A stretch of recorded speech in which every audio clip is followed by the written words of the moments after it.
Welcome to Harbor Highlights. Today is Monday, April 14th. Welcome back from break. On today's show, we have an interview with another one of our amazing teachers. We also have an interview about our amazing new weight room, this and more, so stay tuned.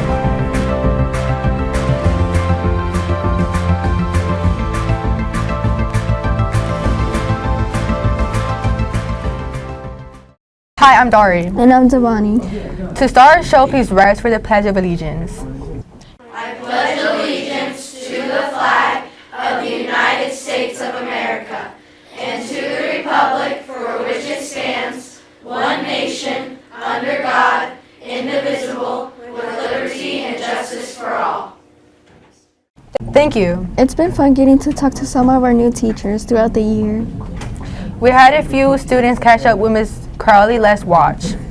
Hi, I'm Emmy, and I'm going to be interviewing Miss Crowley to find out more about her in English. Please tell us a few things about yourself. My name is Miss Crowley. I teach 7th grade advanced and 8th grade English here at Harbor Lights and Mac Bay. I went to Muskegon Community College and Grand Valley State University, and I played volleyball in college. I also coach volleyball. I coached our 7th grade girls A team this fall, and I'm going to coach one of the boys team this spring, which I'm super excited about. When I'm not at school, you can find me hanging out with my friends and family, at the gym, or just at home reading a good book. What inspired you to become an ELA teacher? Well, my favorite subject in school was English, and I had a lot of very inspiring English teachers. I also love to read. It's one of my favorite hobbies, but I also love to write as well. And I want to share my love of reading and writing with my students. How do you recommend on improving writing skills? Well, I think the number one thing is to practice. Just like if you're an athlete and you're training, you want to practice by writing as much as possible. Also, reading different types of books, whether that's fiction, nonfiction, and different authors are going to show you different writing styles. And the number one thing I would make sure, the most important thing is not being afraid to write. Writing is a process. It's not just supposed to happen all in one sitting. It takes writing a draft and then editing and proofreading, and don't be afraid to ask for feedback because that's how we learn and grow. What kind of an environment do you want to create? So that was actually one of the first things that I asked my students when the school year started. And we have a poster in our room of what we want our classroom to look and feel like. And I want to create an environment where students feel welcomed, respected, and that their voices are heard. I want them to feel like my classroom is a safe space and that they are excited to come to English every day. How do you make reading and writing more fun?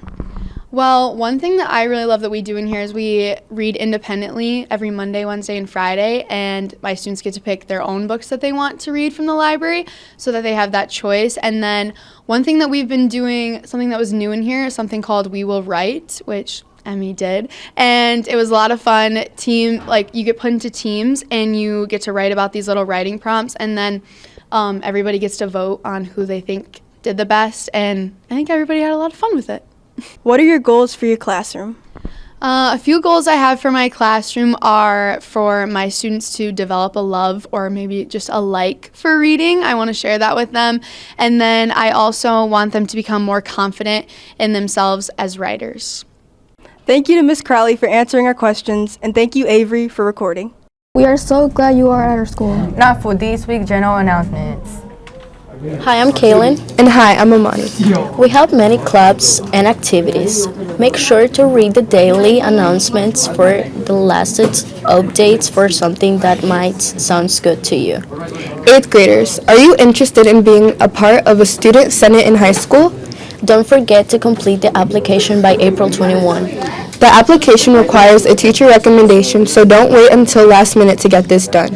This Friday is Faction Friday at Hotworks. Search. The cost is $10. This is for 7th and 8th graders only. There is karaoke, crafts, video games, basketball, dancing, and more. Before break, library fine notice were handed out. Please take care of fines or return the books as soon as possible.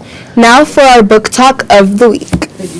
Hi, it's Miss Cuning, and I am here with another book talk. This month is April, which means it is National Poetry Month. So this month we're going to talk about some books of poetry and also some novels in verse. So the first one I have is brand new to our libraries. This is Black Girl, You Are Atlas, and this one is a poetry collection. So it's not a story, it's just a collection of poems, but they're fantastic and wonderful, and it's a fairly quick read, not too long, and it is just a beautiful, beautiful book. So if you like poetry, or if you want to maybe check some poetry out and kind of get into it, see if you like it, this is a great place to start. Thanks again for another great book recommendation. Next week, our 8th graders will be taking the PSAT 8-9. This test helps prepare students for eventually taking the SAT, which is a test required for college applications and scholarships. Now over to sports.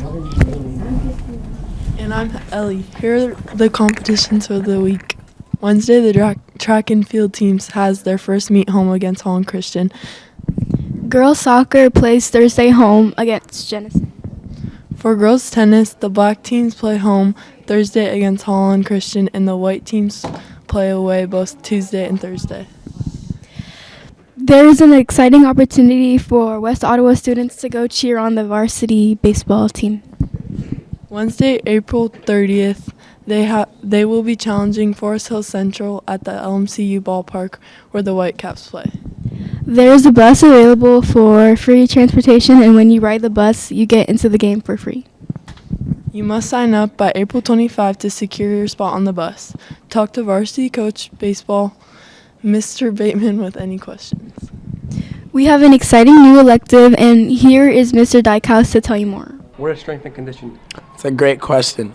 Strength conditioning is a class that's offered for both boys and girls here at Harbor Lights. It's super exciting. It's in the new weight room that was redone at the start of this year. So we have the opportunity to do a whole bunch of different workouts and lift weights and learn about the body in a way where, just focus on becoming stronger, faster, a better athlete if you're into sports, or just like living a holistic lifestyle if you're not an athlete. Is strength and conditioning just for athletes or everyone, and why? It's a great question. So strength and conditioning is for everybody. It's offered whether you're an athlete, whether you're not an athlete.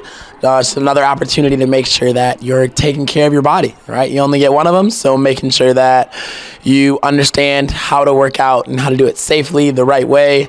And then we also, myself and Miss Bishop, really just encourage making sure that it's a positive environment where you're learning, you're loud, having a good time. Usually the weight room's a pretty rowdy place, so making sure that it's just enjoyable for everybody involved. If someone's looking to get stronger, what else should be considered? So if somebody's looking to get stronger, a lot of things need to go into that. I would say one of the most important ones, or multiple of them, would be sleep, your nutrition, what you're eating, making sure that you're taking care of your body outside of just being in the weight room. All of those things factor into you getting stronger while you're in the weight room. What are the rules in the weight room to keep students safe and prevent injury? So some rules in the weight room that we have are you need to lift with a spotter.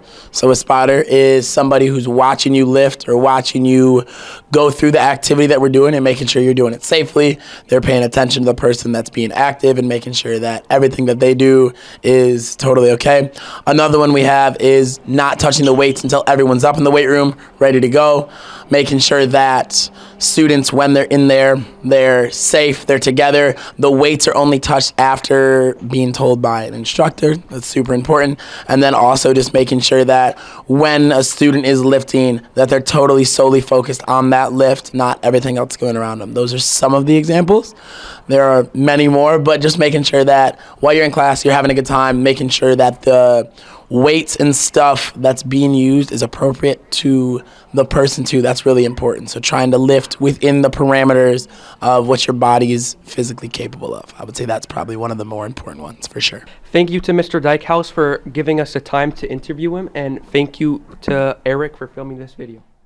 What a great way to improve your strength and conditioning. The high school weight room will be opened in the summer for middle schoolers as well. The 6th graders have been busy doing some special projects. The students in Ms. Bell's and Mrs. Wilson's classes have created some cool new reports, so we'll be showing you a few of them over the next few weeks. Here's the first one.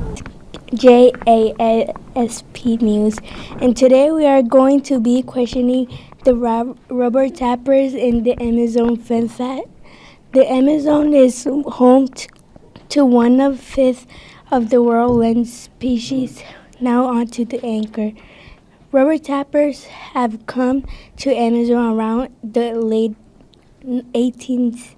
Another fun fact is that the Amazon rainforest is the largest rainforest in the world, located in South America, mostly covering 60% of Brazil.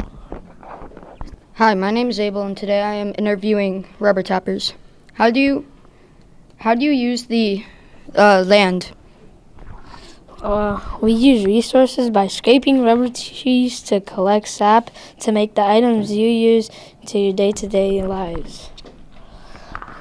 I feel my job can be tiring because I make cuts in the trees for hours, and then I gather the sap and have to turn it into silicone, but I do like my job nonetheless.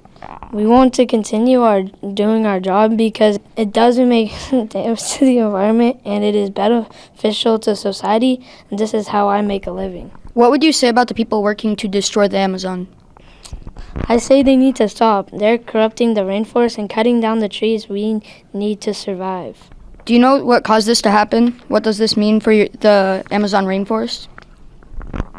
There are countless reasons as to why there have been deforestation, but the main reasons are because of cattle ranchers clearing the lands for the cattle to slice them, turning cows into meat for citizens to eat. This means that we will no longer be able to keep the Amazon rainforest if we can't care for it properly. Scientists say that it might last until 2030 to 2060, which is coming near because time is flying by so fast. Shout out to Miss Veld's 5th hour in Harbor Lights Middle School, Holland, Michigan. We'll see you next week on GASV News. Nice work on those cool projects. That took a lot of planning and practice. We are in the final marking period. Let's make it the best yet. Stay on the top of your work and let's finish the year strong.